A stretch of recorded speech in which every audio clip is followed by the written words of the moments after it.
चलिए आज हम लोग शुरू करेंगे सेट थ्री। सेट थ्री कहने का भाव ये है कि हम लोग पहले दिन आप 10 से 11 सवाल किए थे, फिर 25। आज फिर हम लोग करेंगे। टोटल कितने सवाल हैं? आज 22 सवाल हैं। आज फिर हम लोग 22 सवाल करेंगे और ये परीक्षा की दृष्टि से बहुत ही ज्यादा उपयोगी है। तो चलिए आज सीखते हैं 22 सवाल बिल्कुल फैक्ट के साथ। आइए सवाल करना शुरू करें। निम्न में कौन सी अभाज्य संख्या है? तो पिछली वीडियो में हम लोगों ने अभाज्य संख्या के विषय में चर्चा की थी। अभाज्य संख्या किसे कहते हैं? वैसी संख्या जो एक से भाग लगे और खुद से भाग लगे। वैसी संख्या जो एक से भाग लगे, खुद से ही भाग लगे, उसे ही अभाज्य संख्या कहते हैं।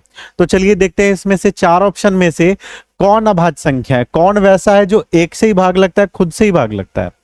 तो यहां सबसे पहले आप 29 को देखेंगे। एक नंबर में ये एक से भाग लगा और खुद से ही भाग लगता है, अदरवाइज किसी भी संख्या से भाग नहीं लगता। इसीलिए 29 ही हमारा अभाज्य संख्या है। इसको तो बाकी हम चेक ही नहीं करेंगे, बाकी इसको तो चेक करने की भी आवश्यकता नहीं है। चलिए अगला सवाल करें। आगे क्या है? आगे लिखा है कि किसी पूर्णांक m के लिए, बहुत सारे बच्चों को यहीं पे डाउट होता है, बहुत सारे अत्यधिक बच्चों को यहां पे डाउट होता है। लिखा है कि किसी पूर्णांक m के लिए सम संख्या का रूप है। मतलब कोई भी पूर्णांक m है। जैसे क्वेश्चन में आपको m दिया हुआ है, पहले ही भाई साहब ने बता दिया कि किसी पूर्णांक m के लिए, मतलब m जो है ना कुछ भी हो सकता है। वो पूर्णांक 1 हो सकता है, 2 हो सकता है, 10 हो सकता है, 20 हो सकता है, आप जो चाहे वो ले सकते हैं। इनके कहने का भाव ये है। तो सबसे पहले आपको बताया गया था कि जब भी इस तरीके का सवाल हो तो आप उसको, उसकी वैल्यू को आप बिल्कुल निल समझिए, नहीं के बराबर समझिए, या फिर मानना भी है तो आप एक मानिए। मानना है तो एक मानिए। जैसे किसी पूर्णांक है, किसी है तो किसी है तो हम m की जगह एक भी तो ले सकते हैं। m की जगह पे हम एक ले सकते हैं, छोटा संख्या लीजिए। आप चाहे तो 2 लेके बना लीजिए। मैं कहूंगा 2 में थोड़ा सा ज्यादा पेचीदा हो जाता है, बनेगा वैसे भी लेकिन लंबा हो जाएगा। आप एक लेके चलें। और मेरा यदि माने, जब इस तरीके का सवाल हो, किसी पूर्णांक लिखा हो, यहां पे किसी पूर्णांक लिखा हो, आप m को तो भूल ही जाइए। नहीं, वैसे भूलने वाली बात नहीं है, भूलेंगे तो थोड़ा सा दिक्कत आएगा। भूलना नहीं है, लेकिन एक जरूर मान लेना है। हम सबसे छोटी संख्या मानेंगे एक। चलिए आइए एक लेके देखते हैं और फिर देखेंगे सम संख्या क्या है। तो सम संख्या के विषय में हम लोगों ने जाना है, वैसी संख्या जो 2 से भाग लग जाए उसे हम सम संख्या कहते हैं। तो उसी में से देखते हैं ये सम संख्या है या नहीं है। तो मैंने कहा है कि आपको जब इस तरीके का सवाल हो कि किसी पूर्णांक लिखा हो, वैसी परिस्थिति में आप m की जगह पे हमेशा एक लें। क्यों पूछा जाए, कुछ भी पूछा जाए, आपको एक लेना है। तो यहां पे यदि आप एक ले लेते हैं तो 1 और 2 मिलके कितना हो गया? 3। 3 क्या सम है? सम संख्या के विषय में पूछा है, लेकिन 3 कौन सी संख्या है? विषम है। आप यहां देखेंगे 2 और 1 यदि लेते हैं तो 2 और 1 जुट के कितना हो जाएगा? 3। और 2 में 1 घटाएंगे तो कितना हो जाएगा? 1। और फिर यहाँ पे चूंकि m की जगह पे तो हमें तो 1 लेना है, तो 2 गुना 1 यदि करते हैं तो 2 ही आता है। तो इसमें से कौन सम संख्या निकला? 3 निकला, 2 है, 1 है या 2 है? आप कहेंगे 2 सम संख्या है। 2 सम संख्या है तो किसी पूर्णांक m के लिए सम संख्या का रूप है। तो सम संख्या का जो रूप है वो 2m है। फिलहाल इस ऑप्शन में 2m है, क्योंकि 2m ही सम संख्या है। बाकी सारे देखिए 2 और 1 जोड़े तो विषम संख्या आ गया, 3 तो विषम संख्या, 2 से पूरा पूरा भाग नहीं लगा। 2 1 3 कौन सी संख्या है? विषम संख्या है। और 2 में से 1 घटाएंगे 1, 1 भी विषम संख्या है, क्योंकि 2 से पूरा पूरा भाग लगेगा नहीं। तो option number C right answer होगा। चलिए आइए अगला सवाल करें। अगला सवाल, ये बहुत ही ज्यादा कमेंट आया था बहुत सारे बच्चों का इस सवाल को लेके। बहुत सारे बच्चों का कमेंट आया हुआ था इसमें कि भाई इसको थोड़ा सा देखिए, तो आप भी अच्छी तरीके से इसको समझ लीजिए। बहुत ही गजब का सवाल है। क्वेश्चन क्या है, एक बार इसको पढ़ते हैं। यदि प्रथम 13,986 अभाज्य संख्याओं का योग, अभाज्य संख्या 13,986 अभाज्य संख्याओं का योग n है। n है मतलब कह दिया कोई n है, ये नहीं बताया कि कितना है, कह दिया n है। तो पूछा है तो n हमेशा भाज्य होगा। मतलब किस संख्या से? n हमेशा किस संख्या से भाग होगा। तो इस तरीके के सवाल को हम लोग बाय ऑप्शन करते हैं। कैसे करेंगे? By option. बाय ऑप्शन का मतलब होता है ऑप्शन के अनुसार। इस सब टाइप के सवाल को हम लोग बाय ऑप्शन हल करेंगे। तो बाय ऑप्शन, चलिए बाय ऑप्शन हल करते हैं, लेकिन सबसे पहले कुछ फैक्ट जानते हैं। प्रथम मतलब शुरू से लेके 13,986 अभाज्य संख्याओं को जोड़ा जाता है। मेरे प्यारे बच्चों, आपको बता दूं कि जितने भी अभाज्य संख्या है, दुनिया की जितनी भी अभाज्य संख्या है, चाहे आप 10 करोड़, 20 करोड़ या 13,986, चाहे आप 1 ले, 2 ले, 3 ले, जितनी भी अभाज्य संख्या है, केवल एक 2 को छोड़ के बाकी सारी विषम संख्या होती है। 2 को छोड़ के जितनी भी अभाज्य संख्या है, जैसे यहां पे 13,986 अभाज्य संख्या की चर्चा सवाल में की है, तो इसमें से अभाज्य संख्या जैसे शुरू होता है, प्रथम का है तो शुरू से जैसे 2 है, 3 है, फिर जाके 5 है, फिर 7 है, ऐसे डॉट डॉट डॉट डॉट करते करते फिर 13,986 संख्या आएगी टोटल, ऐसे ही करके। तो 13,986 संख्या आएगी। तो सबसे, यदि आप पहले देखेंगे, सबसे पहली संख्या जो 2 है, यह भी अभाज्य संख्या है, लेकिन ये कौन सी संख्या है? ये सम संख्या है। 2 सम संख्या है। यदि 13,986 में 13,986 में एक ही ऐसा है जो सम संख्या है, बाकी तो सारे विषम ही है, बाकी तो सारे विषम संख्या है। 13,986 का 86 टोटल विषम संख्या है, केवल 1 2 को छोड़ के। तो एक संख्या आप इसमें माइनस कर लीजिए। 13,986 में जब आप 1 घटाएंगे, आप कहेंगे सर 13,985, अब ये विषम संख्या हो गया। 13,985 जो हो गया, ये सारे अब किस 13,985 ये विषम संख्या है। ये एकदम बहुत ध्यान से समझने की आवश्यकता है। अब इसमें 13,986 तो टोटल ऑल ओवर था, ऑल ओवर टोटल जो था 13,986 था, उसमें से 13,986 में चूंकि प्रथम कह रहा है, तो प्रथम कह रहा है तो 2 से शुरू होगा अभाज्य संख्या। 2 होगा, 3 होगा, 5 होगा, 7 होगा, फिर ऐसे करके 13,986 तक होगा। तो इसमें 2 जो है, 2 आपको पता होना चाहिए, 2 है सम संख्या। तो सम संख्या को हम घटा लेते हैं, हटा लेते हैं, तो कितनी सम संख्या है?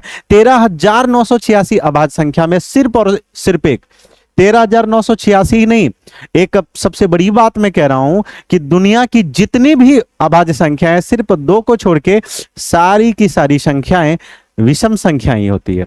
तो एक यदि हमने घटाया, यहां पे देखिए एक हमने माइनस कर लिया, एक हमने घटा लिया, तो 13,985 अब क्या हो गया? विषम संख्या।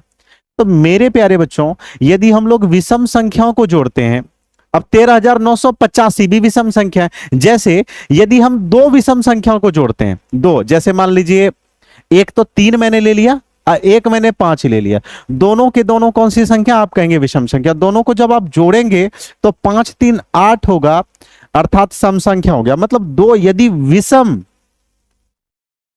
प्लस में विषम इज इक्वल टू सम, विषम संख्या प्लस विषम संख्या, ये मतलब 2 विषम संख्या को हमने जोड़ा तो सम संख्या प्राप्त हुआ। आइए हम 3 विषम संख्या को जोड़ के देखते हैं क्या आता है। 3 विषम संख्या, जैसे एक हमने 3 जोड़ा, एक 5, 5 के बाद एक हमने ले लिया 7, ये तीनों के तीनों कौन सी संख्या है? आप कहेंगे सर विषम संख्या है। जोड़िए 5 3 8 7 कितना हो गया? 15। 15 कौन सी संख्या है? आप कहेंगे यहां भी विषम था, ये भी विषम, 5 भी विषम हो गया और 7 भी विषम हो गया। और जब 3 विषम संख्या को हमने जोड़ा तो 15 भी विषम ही आ गया। इसका मतलब बिल्कुल साफ हो गया। मुझे पता है कि आपको कुछ समझ में नहीं आ रहा है, लेकिन समझ आ के ही छोड़ूंगा। देखिए 2 विषम संख्याओं को हमने जोड़ा तो रिजल्ट में क्या आया? सम संख्या आया। 3 विषम संख्याओं को जोड़ा तो रिजल्ट में क्या आया? विषम संख्या आया। इसका मतलब यह है, यदि हम जोड़े में विषम संख्याओं को जोड़े तो क्या आएगा? सम आएगा। लेकिन यदि हम जोड़ा, जैसे 3 करके हमने लिया, जोड़े में जैसे जोड़ा करके लिया 2, कोई भी आप 2 लेके ट्राई कर सकते हैं, जरूरी नहीं कि 3 और 5, आप कुछ भी ले लीजिए। जैसे मान लीजिए आप 11 ले लीजिए, 11 भी विषम संख्या है। आप 3 ले लीजिए, 3 भी विषम संख्या है, और 11 3 14, ये आ गया सम संख्या।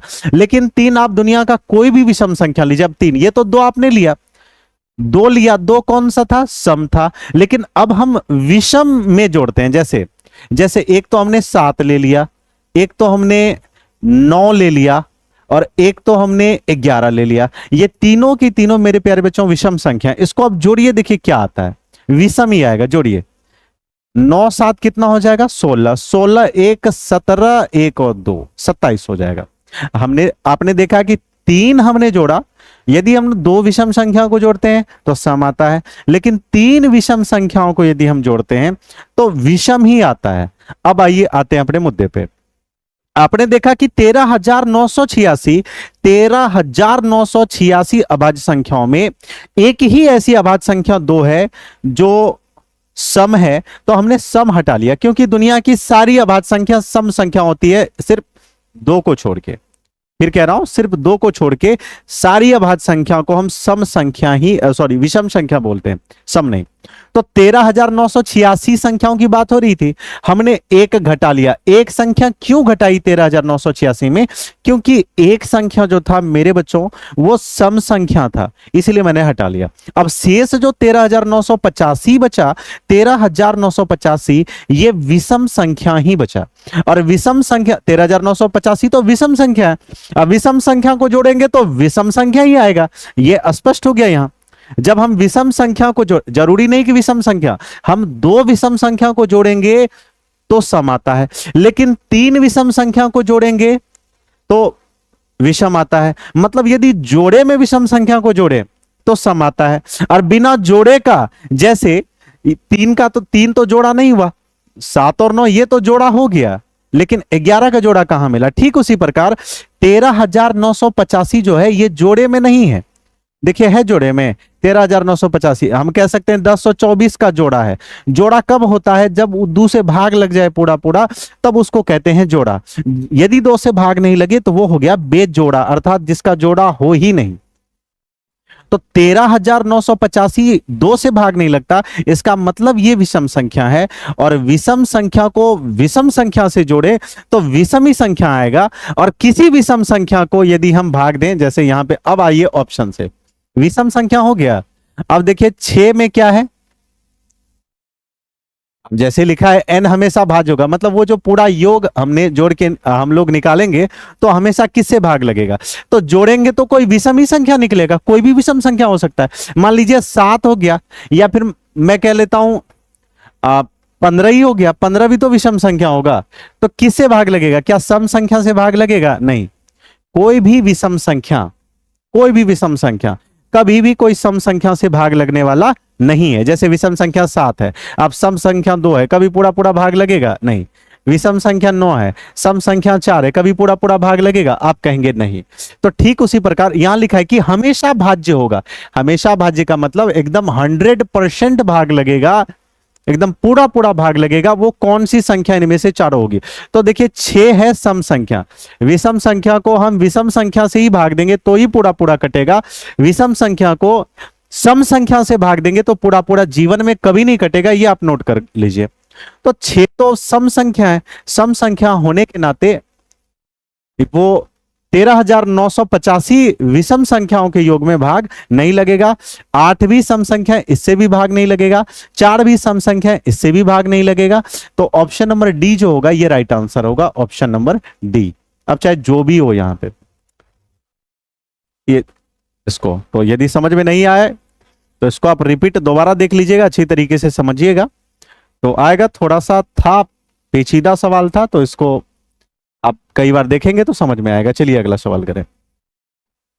अगला ये है, आगे सवाल है कि सबसे छोटी पूर्ण वर्ग संख्या। तो सबसे पहले आपको पता होना चाहिए पूर्ण वर्ग क्या है। पूर्ण वर्ग वह जिसका वर्गमूल हो जाए पूरा पूरा, जिसका वर्गमूल हो जाए। तो बताइए इसका वर्गमूल होगा? 240 का तो वर्गमूल होता ही नहीं, 2400 का तो होता ही नहीं, तो पूर्ण वर्ग में तो यही तो दोनों छटा गया। अब 2 है, जैसे 1600 का भी वर्गमूल 400 होता है, और 3600 का भी वर्गमूल, जैसे 4 चौके 16, 4 40 होगा, और 36 का वर्गमूल कितना होगा 60, मतलब इन दोनों का तो वर्गमूल होता है। अब ये कहा है कि सबसे छोटी पूर्ण वर्ग संख्या जो 16 से भी, 20 से भी, 24 से भी, प्रत्येक से विभाजित होता है, वह कौन सा है? मतलब इनमें से सबसे छोटी पूर्ण वर्ग संख्या तो 16 है, 1600 है। तो क्या 1600 में, क्योंकि 240 पूर्ण वर्ग संख्या था ही नहीं, 2400 था ही नहीं, तो इसको तो वैसे ही हमने खत्म कर दिया। अब पता चला कि 1600 पूर्ण वर्ग संख्या और 3600 है, तो दोनों में छोटा है 1600। 1600 में 16 से भाग लग जाएगा, 20 से भाग लग जाएगा, लेकिन 24 से भाग नहीं लगेगा। कह रहा है कि तीनों से भाग लगना चाहिए, ये तो वैसे ही नहीं होगा, तो इसको तो हम चेक ही नहीं करेंगे, यही हमारा राइट आंसर होगा। तो इस तरीके से हम इसको बना सकते हैं। आप यदि भाग देंगे, देखिए 1600 से 3600 में भाग लग जाएगा, 20 से भी भाग लग जाएगा, आपका 24 से भी भाग लग जाएगा। विश्वास नहीं हो रहा है, ये देखिए, तो 3600 आप 16 से भाग लीजिए, जैसे 4 नमक 36, ये 4 चौके 16, फिर काटिए, 4 दूनी 8, 1 4 दूनी 8, 2 4 पंचे 20, ठीक है, कट गया पूरा पूरा। अब इसी 3600 में आप 20 से भाग लीजिए, देखिए 0 0 कट गया, 281 बार में कट गया।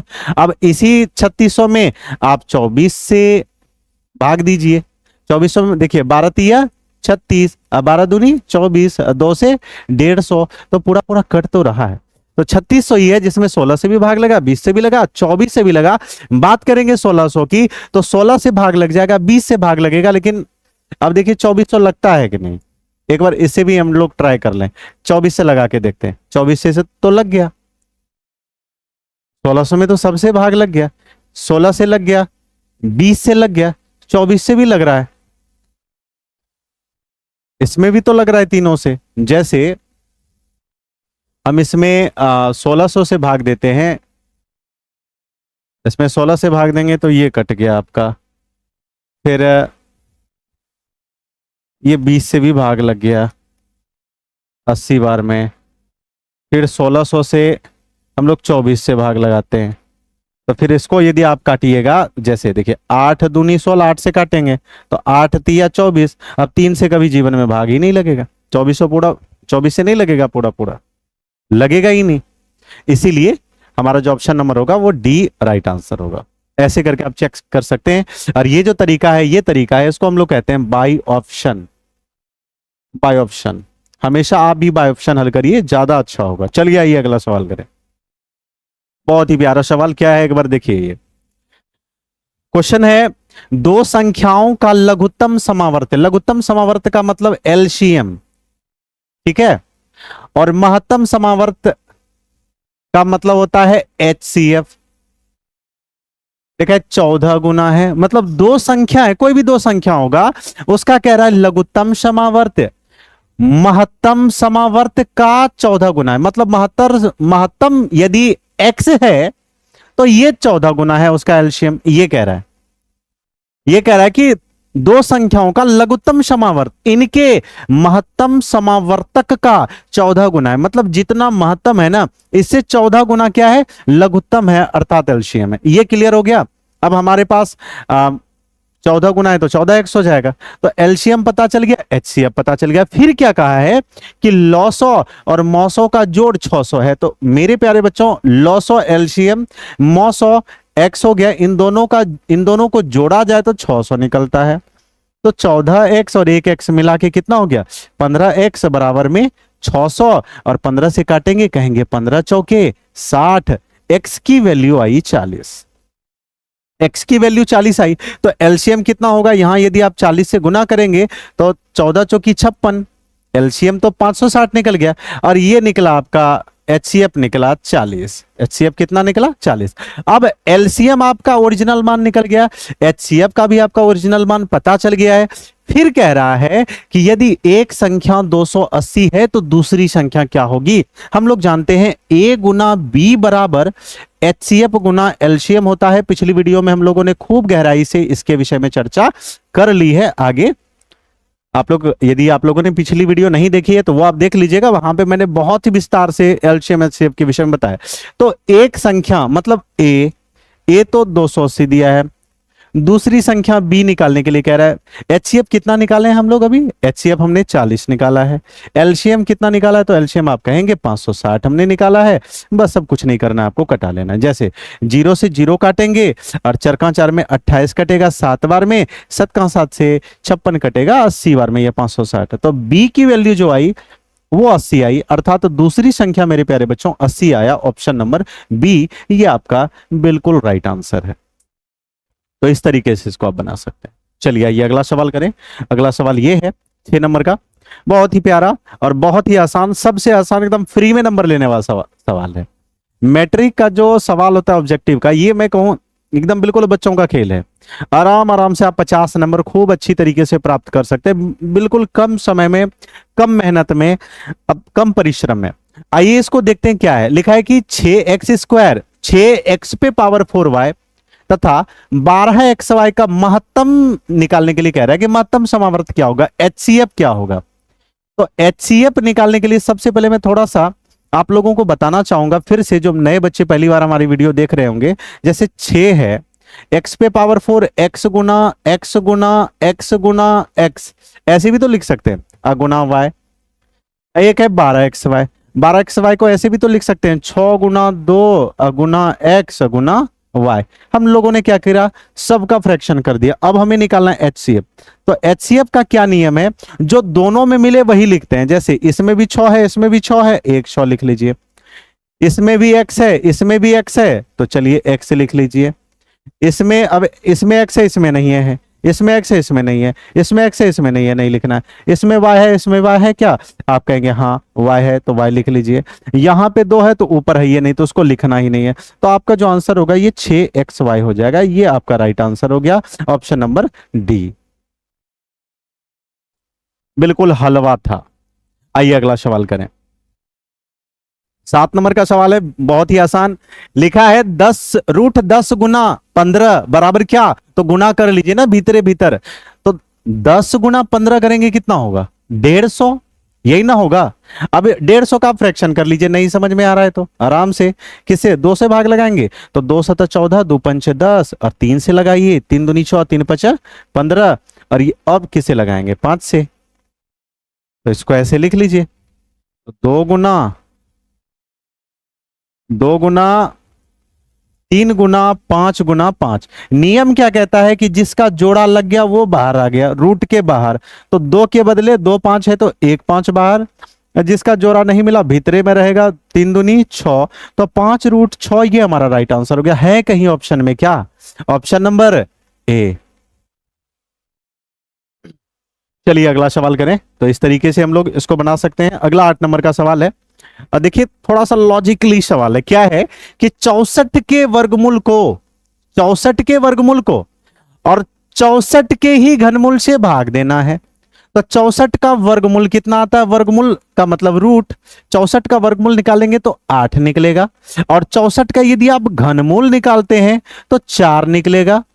अब कहा है कि 64 के वर्गमूल को 64 के घनमूल से भाग दिया जाए तो मान क्या होगा, 4 दूनी 8 है कहीं ऑप्शन में, ऑप्शन नंबर बी ये राइट आंसर हो। इस तरीके से हम इसको बना सकते हैं। ठीक है, चलिए अगला सवाल करें। अगला ये है, ये एक टेक्निक बता देता हूं आपको, और इसमें आप कभी नहीं फंसेंगे। बस कहते हैं ये सिर्फ हाथी के दांत हैं इतने लंबे चौड़े, 3-3 लाइन में सवाल लिख दिया है। लिख दिया मतलब लिख दिया, हमें ज्यादा नहीं सोचना है। जब आपको ये हो कि मिलने की बात आई हो, कब मिलेंगे। जैसे कई बार क्या होता है कि 3 धावक दौड़ रहे हैं, एक दौड़ा 5 मिनट में, एक 12 मिनट में, एक 18 मिनट में, तीनों फिर कब मिलेंगे। जब मिलने की बात होगी तो आप लघुत्तम ही करेंगे। घंटी बजने की बात होती है, 1 घंटी 12 बजे बजती है, 1 घंटी 1 बजे बजती है, 1 घंटे 3 बजे बजती है। तीनों घंटियां एक साथ कब बजेगी, जब फिर मिलने की बात हुई तो वहां भी आप लघुत्तम करेंगे। यहां भी मिलने जुलने की बात हो रही है। लिखा है कि वृत्ताकार रास्ता है, 3 धावक एक ही स्थान से दौड़ना प्रारंभ करते हैं, तो एक चक्कर लगाने में क्रमशः 1 घंटा, 3 घंटा, 5 घंटे का समय लगता है। तीनों प्रस्थान बिंदु पर कब मिलेंगे, मिलने की बात आई ना, तो 1 और 3 और 5 का जब आप एलसीएम निकालेंगे ना, आप कहेंगे सर 15 ही होता है, ऑप्शन नंबर डी। इसमें ज्यादा कुछ था ही नहीं।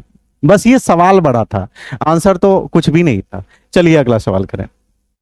फिर मिलने की बात कह दी, फिर मिलने की बात कह दी, फिर कह रहा है कि मिलता है कब, एक तो 4 घंटे में, एक 3 घंटे में, एक 8 घंटे में। जब आपका एलसीएम निकालेंगे क्या कहेंगे, 24 घंटे में। एलसीएम तो 24 ही निकलेगा ना, ऑप्शन नंबर डी। बस मिल गया एक नंबर। चलिए आगे 11 नंबर देखते हैं। 11 नंबर का सवाल है, क्वेश्चन है, फिर लिखा है कि वृत्ताकार पथ पर 3 धावक दौड़ते हैं, एक तो 2 घंटे में, 4 घंटे में, 6 घंटे में। तीनों का कुछ मत करिए, आंख बंद करिए, एलसीएम निकालिए, कहिए 12 ही होगा। है कहीं ऑप्शन नंबर सी। तीनों का एलसीएम आप निकालेंगे तो 12 ही ना निकलेगा, 12 ही निकलेगा। चलिए आगे बढ़ते हैं। अब ये थोड़ा सा देखिए, क्वेश्चन क्या है, किसी धनात्मक पूर्णांक ए, कोई भी धनात्मक पूर्णांक है ए और बी, इसके लिए ए बी का मौसौ अगुना ए बी का लॉसौ निम्न में से कौन होगा। मतलब एक है, देखिए किसी धनात्मक पूर्णांक है, एक है ए है और बी है, ये कोई धनात्मक पूर्णांक है। अब लिखा है इसका ए बी के मौसौ और इसके लॉसौ में निम्न में से कौन होगा। ऐसा महत्तम और मतलब ये कहा है कि मौसौ, मौसौ का मतलब एच सी एफ, लॉस एच सी एफ गुना, ये थोड़ा सा मुझे लग रहा है मिस है, एबी का मौसौ गुना एबी का, नहीं ठीक ही है, एबी का लॉसौ। मतलब एलसीएम गुना एचसीएफ कह रहा है निकालने के लिए, दोनों को गुना करेंगे तो क्या आएगा, क्या आएगा बताइए। मैं बता दूं क्या, कि आपको यह सूत्र पता है कि ए गुना बी बराबर होता है एच सी एफ गुना में एलसीएम।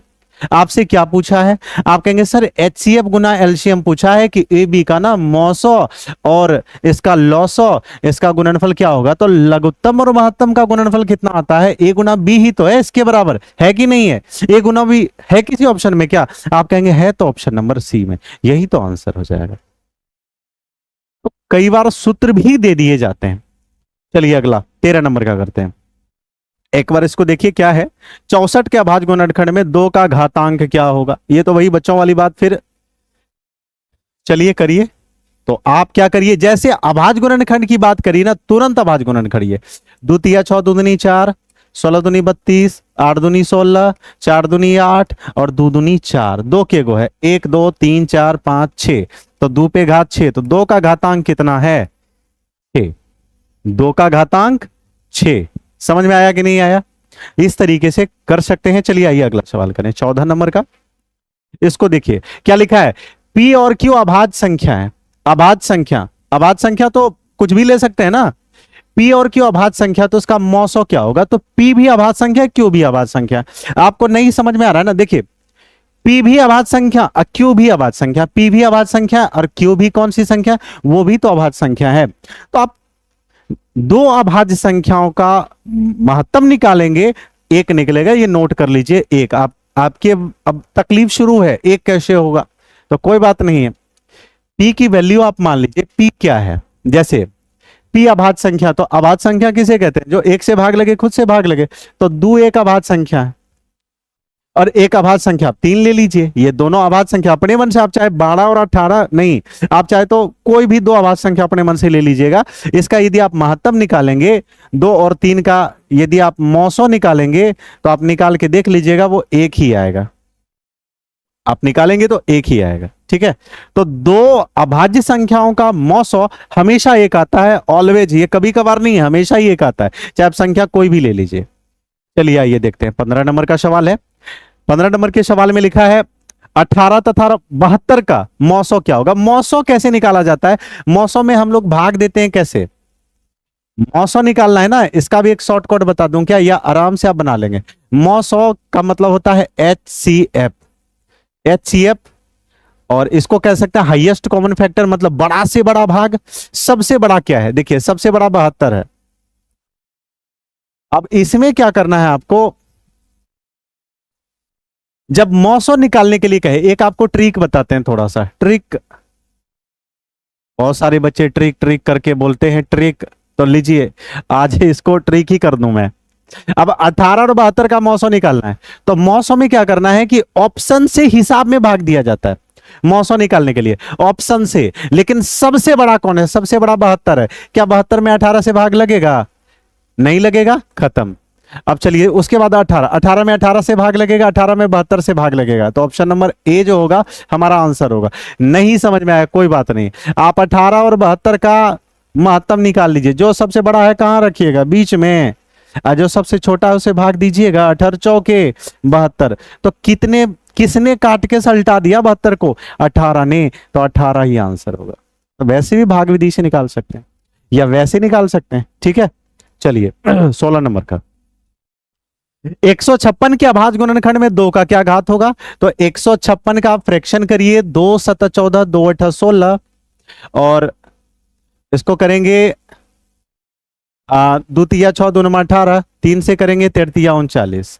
क्या पूछा है, 7 दूनी 14, 8 दूनी 16, 9 दूनी 18, 3 दूनी 6 1 7, 33 39 में 56 में 2 का ना पूछा है, घातांक क्या होगा 2, तो 2 देखिए कितना है, 2 पे घात 2 ना है, ऐसे लिखेंगे 3 गुना 13 लिखते हैं, तो 2 का घात कितना है 2, है कहीं ऑप्शन में, क्या है, तो ऑप्शन नंबर ए। 17 नंबर देखिए, लिखा है 2 धन पूर्णांक ए और बी 2 धन पूर्णांक है, लिखा है कि महत्तम गुना लघुत्तम, अब बटा में ए गुना बी यदि किया जाए तो किसके बराबर होगा। अब देखिए बहुत ही मजेदार बात है, मान लीजिए एक संख्या ए है और बी है, ठीक है, इसका आप महत्तम निकालिए।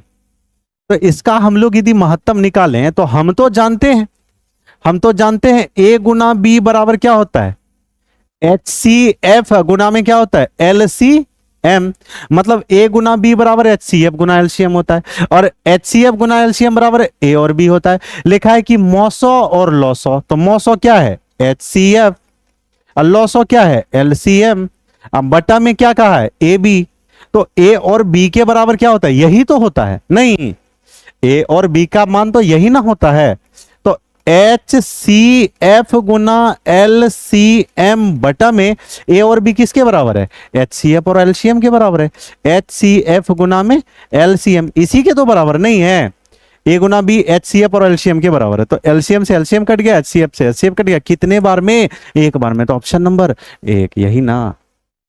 तो इस तरीके से एकदम बिल्कुल टेक्निकली सवाल दिए जाते हैं परीक्षा में, वो हम कैसे करेंगे वो आपको बताया जा रहा है। चलिए अगला सवाल करें, देखिए एक बार, को प्राइम कह रहा है, निम्नलिखित में कौन सा युग्म सह अभाज्य है को प्राइम नंबर। अब को प्राइम पूछा है, सह अभाज्य किसे कहते हैं, मतलब वैसी संख्याएं जिसका मौसो एक हो उसे कहते हैं सह अभाज्य। तो किसका मौसो एक आता है, देखिए आप यदि 14 और 35 को देखेंगे, इसका यदि महत्तम निकालेंगे ना तो इसका महत्तम आपको निकल जाएगा 7, एक नहीं निकलेगा। अब 13 और 52 यदि आप निकालेंगे, इसका मौसो निकालेंगे ना तो इसका 13 निकलेगा, और सहअभाज्य संख्या के लक्षण होते हैं उसका मौसो एक निकलता है। आप 18 और 25 का निकालेंगे ना तो इसका मौसो आपको एक निकलेगा, हर हाल में कुछ भी हो जाए। और इसका यदि आप निकालेंगे 7 से 21 बड़ 7 84, इसका 7 निकलेगा। आप यदि निकाल के देखेंगे, जैसे 21 और 84 का निकालेंगे तो 21 3 बार में 63, 4 में 3 गया 1 और 8 में 6 गया 2, 21। इसका यदि आप निकालेंगे, या ये तो 4 बार में वैसे ही कट रहा है, 63 का ये तो वैसे ही 4 बार में कट रहा है, 21 चौके 84, तो मतलब 4, ये 21 बार में कट रहा है, तो इसका तो वैसे ही 21 होगा, ये तो वैसे ही 21 हो रहा है, इसका 13 हो रहा है 7। और सहभाज्य संख्या के क्या लक्षण है, सहभाज्य संख्या के लक्षण है कि उसका मौसो जो होता है एक निकलता है, अर्थात ऑप्शन नंबर बी जो है 18 और 25 ये दोनों को प्राइम नंबर है, अर्थात ये दोनों सहभाज्य संख्या है। क्यों, क्योंकि इसका मौसो एक निकला हुआ है। ऐसे करके इसको पहचानेंगे। चलिए आगे करते हैं। आगे क्या है, निम्नलिखित में कौन यौगिक संख्या है, बताइए ये कौन से यौगिक है। अब जैसे 11, 31 और यौगिक, एक होता है योग रूढ़, एक होता है यौगिक। अच्छा देखिए, किसी का फ्रैक्शन करिए, 11 का फ्रैक्शन हो रहा है, क्या करिएगा, नहीं है हो रहा है, नहीं ना हो रहा है। 11 का क्या फ्रैक्शन करिएगा, किसी से 11 के अलावा किसी से भागे नहीं लगता, नहीं होगा। 31 का कोई फ्रैक्शन हो रहा है, नहीं। 41 का हो रहा है, नहीं। 21 का तो हो रहा है। इसके यौगिक कौन कौन, 3 और 7 दोनों मल्टीप्लाई होके ना 21 हैं, तो यही यौगिक है। तो इस तरीके से हम इसको बना सकते हैं। अब हम लोग अगला सवाल करेंगे। चलिए ये करते हैं। अब फिर पूछा निम्नलिखित में कौन अभाज्य संख्या है। अभाज्य संख्या किसको कहते हैं? वैसी संख्या जो एक से और खुद से ही भाग लगे।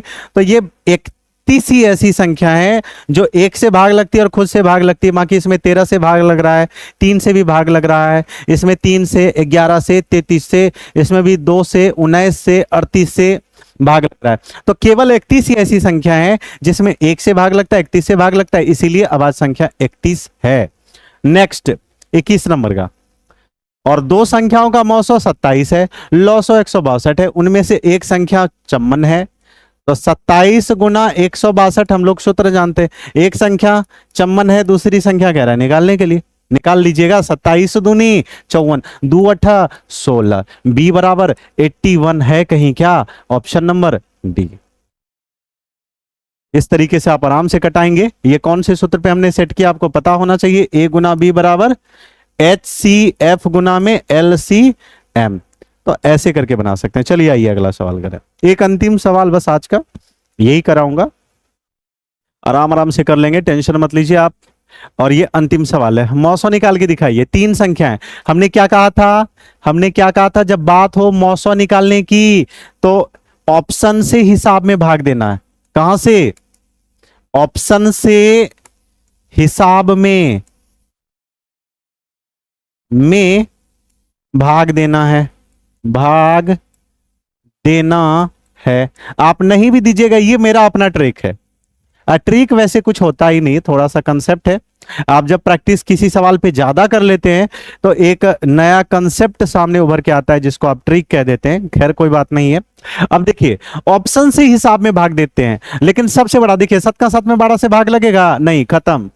अब 5 का 5 से 12 से भाग लगेगा? नहीं, खत्म। 3 का 3 से 12 में भाग लगा? हाँ ठीक है। 3 का 3 से 15 में भाग लगा? हाँ ठीक है। 3 का 3 में 21 में भाग लगा? हाँ ठीक है। तो 3 ही आंसर, चेक ही नहीं करना है, ये 3 ही आंसर। तो इस तरीके से करेंगे। क्यों महत्तम करेंगे? इसको कहते हैं कॉन्सेप्ट। तो बच्चों आज इतना ही, फिर करेंगे कल। और यदि किसी प्रकार का कोई डाउट रह गया हो तो कमेंट करके जरूर पूछें। आज इतना ही, धन्यवाद।